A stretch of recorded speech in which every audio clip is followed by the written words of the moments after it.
Empire Strikes Back is amazing, and then Return of the Jedi is like, The Jedi is underrated in my opinion. I That think was it's, actually one of my favorites. I wouldn't say it's underrated, but it's definitely overhated. That is true. Okay, so here's my tier list. I'm only gonna tier list the OG6. Are you ready? Okay, Oh, jeez. number 6.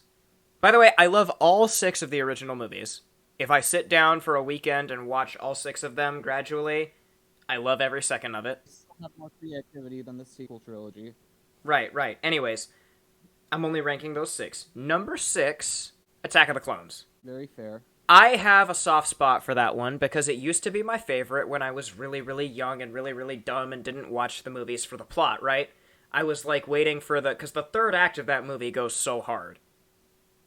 You see the beginning of the Clone Wars, you see the cool Coliseum fight with all the cool alien execution monsters, you see Jango Fett get his head sliced off. That movie goes hard in its third act, and then you see Count Dooku destroy Anakin and Obi-Wan.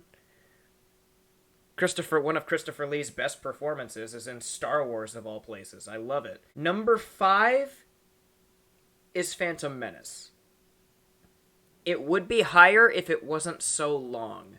It is easily the Star Wars movie with the most filler. The only difference is it's got the filler is funny. So that's why it's better than Attack of the Clones. Attack of the Clones, you're cringing, crying, and bored. In Phantom Menace, you're laughing your butt off. Number 4, Return of the Jedi. And I will be more than happy. We could do like a podcast-esque stream where I meticulously break down a lot of problems I have with Return of the Jedi. Even before Disney obliterated his character, put it over number 3. even I would definitely not put number 3 over it. even before Disney obliterated his character narratively, I still feel like Episode 6 damages Han Solo. Because, now bear with me, I'm about to go on a side tangent here. Because think about it. He went on his character arc, he became a better person, and then he sacrificed himself. Tragic pseudo-death.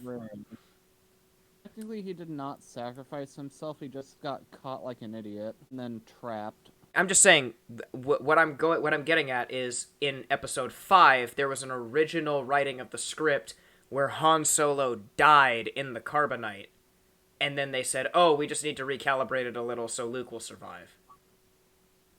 And that was supposed to be the end of Han Solo. It was supposed to be tragic and horrifying and bittersweet, and Return of the Jedi would have been a much different movie. So with nowhere else really to go in terms of character arc, Han Solo is just kind of a bumbling fool in episode 6. Because he was still the one who was piloting Falcon right into the heart of the new Death Star. No, he wasn't. That was Lando. He's on the moon of Endor being a moron with the teddy bears. If you want to call anything moronic, How long has it been since you watched episode 6? Number 3, A New Hope. That was another one that used to be my favorite, but me and my brother both agree it's weird because it's a movie that goes too long, but it also speed blitzes a lot of plot points that would bear better fleshing out and better expanding. It works on its own as a standalone. Like, if you watch it and you're like, wow, imagine you're a dude in like the 60s, 70s, whenever that movie came out, and you saw that for the first time. You probably had your mind blown. If you put yourself in the shoes of someone who was back in that time seeing it for the first time in theaters, like my mother, for example, it was probably a brilliant movie. 2 and 1 are interchangeable because I can never find myself able to discern between them. Empire Strikes Back and Revenge of the Sith. I have so much love and nostalgic binding to both of them that I could not dare imagine picking one over the other. Episode 3, say what you will about, prequel this, prequel that. Whew, let me tell you, it is so much payoff. So much build-up. Order 66 was one of the bigger scenes that made me cry really bad when I was really little. because this is before we had the poorly structured, poorly paced, poorly written Clone Wars TV show. So you even without the extra character work for the clones, it still hit really hard when they backstabbed all their Jedi, you know? Yes. And then that fight between Anakin and Obi-Wan is the best lightsaber fight in Star Wars history, bar none. No one can convince me otherwise. And then episode 5 is episode 5. Yes.